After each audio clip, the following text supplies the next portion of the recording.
Sa Bulacan po naman, Bulacan State University, handang-handa na raw po sa pagtanggap ng mga bagong mag-aaral para po sa kursong medisina matapos pagtibayin at aprubahan daw po ng Senado.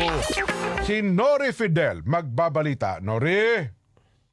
Handang-handa na nga ang Bulacan State University San Rafael Campus sa pagtanggap ng mga bagong mag-aaral para sa kursong medisina matapos pagtibayin at aprubahan ng Senado ang License to Operate for College of Medicine nitong nakarang June 25, 2024. Ayon sa pahayag ni Bulacan State University President Dr. Chody C. San Andres.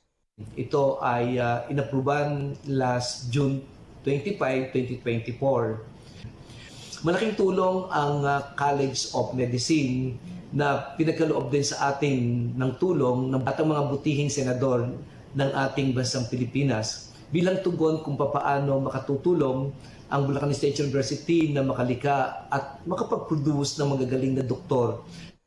Pahayag pa ni San Andres bago tumanggap ng mga mag-aaral para sa kursong medisina ngayong buwan ng Agosto, kung saan magsisimula ang klase sa susunod na buwan, ay handa ang lahat ng mga kagamitan, maging ang mga guro mula sa dekano ng nasabing campus.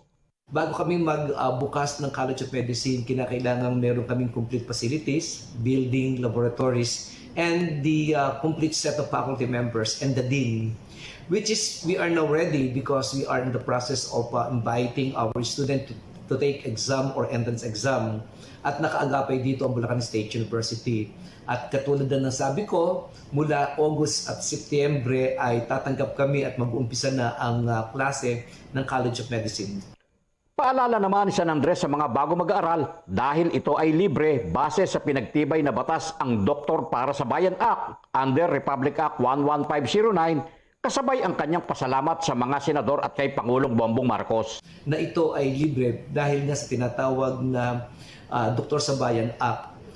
Subalit, kinakailangan paghirapan ng mga magagaling nating estudyante ang ating tuition fee para just to pay it back to our country or our nation, na pinaghihirapan natin ito bilang pakisilbi sa Pilipinas. Kinakailangan may balik o taya ang ating mga mag-aaral mula sa College of Medicine.